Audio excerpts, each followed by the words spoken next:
तो आज हम जिस मूवी को एक्सप्लेन करने वाले हैं वो मूवी नहीं है, क्योंकि वो है एक वेब सीरीज जिसमें काफी छोटे छोटे और इंटरेस्टिंग एपिसोड हैं और हर एक एपिसोड की कहानी अलग अलग है, यानी कि कोई भी एपिसोड दूसरे एपिसोड पर निर्भर नहीं करता। तो बातें काफी गहरी होंगी और समझना पड़ेगा जोक को। और बिना किसी देरी के साथ स्टार्ट करते हैं पहले एपिसोड को। तो पहले एपिसोड की कहानी में हम लोग क्या देखते हैं कि ये आदमी जो कि एक कैमरामैन का काम करता है और आज अपनी माँ के साथ वो लंच करने आया। दरअसल ये लड़का अपनी लाइफ में इतना बिजी है कि अंबानी भी इसके आगे कुछ भी नहीं। इसकी माँ कहती कि बेटा सुनो, अपनी लाइफ में इतने व्यस्त मत हो कि अपनी लाइफ ही जीना भूल जाओ। पैसे कमाना जरूरी है पर अपनी लाइफ को भी समझना जरूरी है। तुम बस पूरे टाइम काम ही करते रहते। मैं कब तक तुम्हारा ख्याल रखूंगी? अब तुम्हें शादी कर लेना चाहिए। कब तक मैं तुम्हारे कच्चे बनियान धोऊंगी और कब तक तुम अपने हाथों का इस्तेमाल करोगे खाना बनाने के लिए? इसलिए शादी कर लो। मैं तुम्हारी काफी चिंता करती हूँ। कि तभी वहाँ पर इस लड़के के पास इसके बॉस का फोन आता है, जो कि इस लड़के से कहता है कि तुमको अभी जाना है कवरेज करने, क्योंकि एक जगह पर एक्सीडेंट हो गया और तुमको वहाँ की न्यूज कवर करनी है। अब इस लड़के को काफी गुस्सा आता है कि वो अपनी माँ के साथ लंच करने आया था, पर उसको मालूम है कि काम तो काम है, करना तो पड़ेगा ही। तो वो अपनी माँ को बाय करके उस जगह पर पहुँच जाता है जहाँ पर किसी का एक्सीडेंट हुआ है। और वो जैसे ही भीड़ को चीरते हुए उस इंसान को देखता है जिसका एक्सीडेंट हुआ, तो वो एकदम से चौंक जाता है, क्योंकि वो इंसान कोई और नहीं उसकी माँ थी। यानी कि उसकी माँ की आत्मा, जिसने बेटे के आते ही शुरू कर दिया था उसको डांटना। जिस डांट को ये बेटा सीरियसली नहीं सुनता, पर उस डांट के पीछे थी अब अकेले पड़ चुके अपने इस बेटे की चिंता।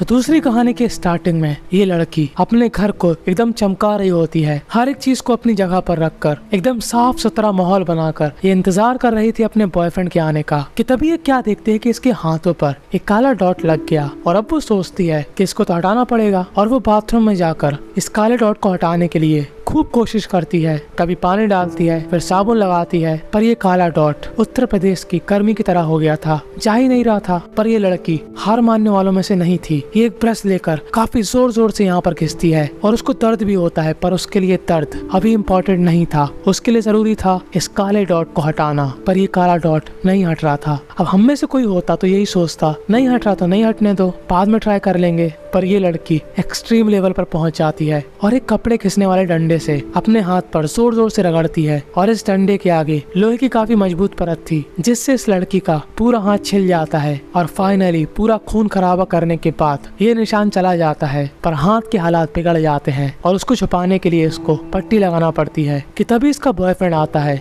जो पूछता है कि तुम्हें क्या हुआ? तभी लड़की बोलती है कि कुछ नहीं, छोटी सी चोट लग गई थी। ये लड़का कहता है ठीक है, और ये लड़का अपनी टी शर्ट उतारता है। कि तभी हम लोग क्या देखते हैं कि इस लड़के की पीठ में वैसे ही काफी सारे काले निशान हैं और इन काले निशानों से इस लड़की का 36 का आंकड़ा है। और हम लोग क्या देखते हैं कि ये लड़की उस कपड़े धोने वाले डंडे को लेकर इस लड़के की तरफ बढ़ती है। और अब इस लड़के के साथ क्या होगा वो तो हमको इमेजिन ही करना पड़ेगा, क्योंकि यहीं पर ये कहानी खत्म हो जाती है। अब ऐसा नहीं है कि ये लड़की पागल है, दरअसल ये एक तरीके की बीमारी है जिसमें लोगों को छोटी छोटी चीजों से दिक्कत होने लगती है। पर ये शुक्र की बात है कि हमारे यहाँ ऐसी बीमारी ना के बराबर पाई जाती है। और अब स्टार्ट होगी अगली कहानी। तो हमारी अगली कहानी की स्टार्टिंग में एक माता पिता अपने बच्चे को फोन में कह रहे होते हैं कि तुम अभी भी उसके साथ हो, तुम्हारी माँ और मैं इस रिश्ते के लिए कभी राजी नहीं होंगे, तो जल्दी से घर आ जाओ। तो दरअसल ये निब्बा और निब्बी एक दूसरे से काफी प्यार करते हैं, पर निब्बा के माता पिता उसको परमिशन नहीं दे रहे शादी करने के लिए। तो ये लड़की कहती है कि मैं तुम्हारे बिना नहीं रह सकती, अगर हमारी शादी नहीं होगी तो हम लोग इस दुनिया से ऊपर निकल लेंगे। और मैं इसकी पूरी तैयारी से आई। ये लो 2 पॉइजन की बोतल,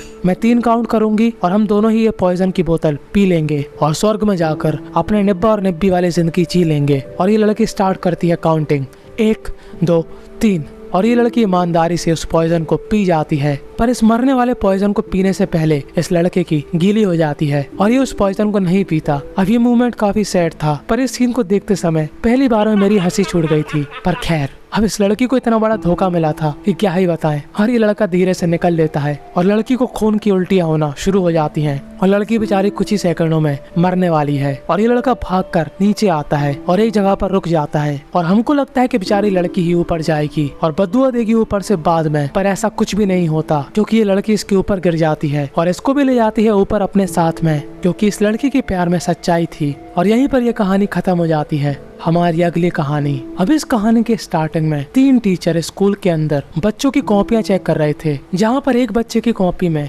लेडी टीचर को एक अजीब सी ड्राइंग दिखती है और वो बाकी टीचर से कहती है कि ये लड़का नालायक है, ये अपनी कॉपी में देखो क्या बना रहा। तभी दूसरा टीचर कहता है कि तुमने सही कहा, मेरे सब्जेक्ट की कॉपी में भी इसने ऐसा ही कुछ किया। तभी तीसरा टीचर कहता है कि तुम दोनों ने ही सही कहा, ये बच्चा सच में नालायक है, इसने मेरी भी कॉपी में 4 इंसानों के चित्र बना दिए। पर तभी इन तीनों को कुछ अजीब लगता है कि आखिर इसका मतलब क्या है, और ये तीनों ही टीचर उन कॉपियों को एक साथ रखते हैं, पर इनको कुछ भी समझ में नहीं आता कि तभी यहाँ पर चौथा टीचर आता है और उसके सब्जेक्ट की कॉपी में भी उस लड़के ने कुछ चित्र बनाया था और ये चित्र था आग का। और अब ये चारों ही टीचर इन चारों कॉपियों को एक साथ रखते हैं, जो कि कुछ इस प्रकार थी। पहले एक सर्कल, फिर एक दरवाजा, फिर ये 4 लोग और आखिर में ये आग। और इन चारों की तरह हमको भी समझ में नहीं आता कि आखिर इसका मतलब क्या है कि तभी घड़ी में बजते हैं 4 और बाहर से दरवाजा लॉक हो जाता है और कोई अननोन सा व्यक्ति इनके दरवाजे पर पेट्रोल डालता है और आखिर में लगा देता है आग। तो आप लोग समझ गए होंगे इस पहेली का मतलब। ये सर्कल यानी कि 4 बज रहे, दरवाजा यानी कि वो 4 बजे दरवाजा लॉक कर देगा, ये 4 चित्र माने कि ये 4 टीचर और ये चौथा चित्र यानी कि आग। और यहीं पर ये कहानी खत्म हो जाती है। तो अगली कहानी।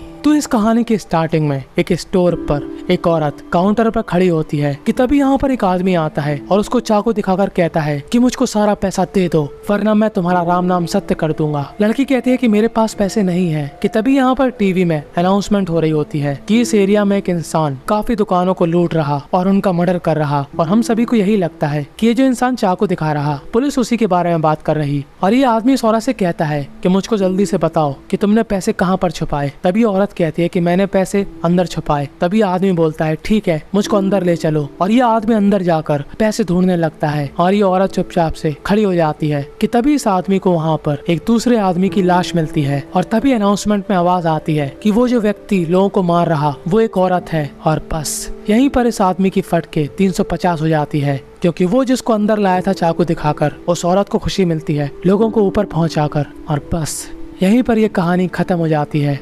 अगली कहानी। तो इस अगली कहानी में एक तालाब के पास एक आदमी चुपचाप से मछली पकड़ रहा होता है, पर उसके कांटे में कोई भी मछली नहीं फंसती और वो थोड़ी देर के लिए सो जाता है। कि तभी वहाँ पर एक लड़का आता है जिसको पता नहीं क्या चुल होती है। वो इस आदमी के पास आकर चेक करता है कि आदमी सो रहा कि जाग रहा, और जब वो देख लेता है कि ये आदमी सो रहा तो वो सोचता है कि ये तो अच्छा मौका है इस बूढ़े को पप्पू बनाने का और इसके बैग से कुछ सामान चुरा लेने का। और ये लड़का उस बूढ़े आदमी के बैग में हाथ डाल देता है। कि तभी इस लड़के की चीख निकल जाती है, क्योंकि इस बैग के अंदर एक पिंजड़ा था। और तभी ये बूढ़ा आदमी गुस्से में उसके पास आता है और एक चाकू निकालता है और इस लड़के की हालत खराब हो जाती है कि ये कहीं मुझको ऊपर ना पहुंचा दे। पर तभी ये बूढ़ा आदमी उसका हाथ लेकर चाकू चलाना शुरू कर देता है। अब हमको लगता है कि ये आदमी उसका पिंजड़ा तोड़ रहा, पर नहीं, ये बूढ़ा आदमी उसका अंगूठा काट लेता है और इस घायल लड़के को छोड़कर उस अंगूठे को ले जाकर अपने कांटे में फंसाता है और अब शांति से मछली पकड़ता है। और इसी हैप्पी मोमेंट के साथ यहीं पर आज की वीडियो एंड हो जाती है।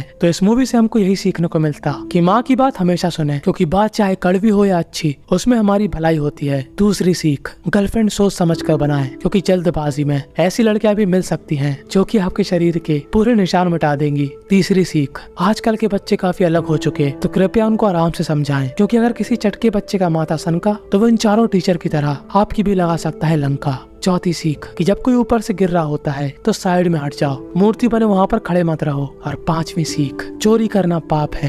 तो इस वीडियो के सहारे हमको काफी अच्छी सीख मिली, जिसकी हमको झाड़ू नहीं बनानी। मूवी की और जानकारी के लिए ज्वाइन कर लेना टेलीग्राम। आप लोग पढ़ सकते हो ब्लॉग की पोस्ट, जो कि मिल जाएगी आपको डिस्क्रिप्शन में एकदम टॉप पर। इस मूवी का नाम यहीं पर लिख कर आ रहा होगा, और जिसके हाथों की हालत इसके जैसी नहीं होगी वो कमेंट में अपनी राय बता रहा होगा।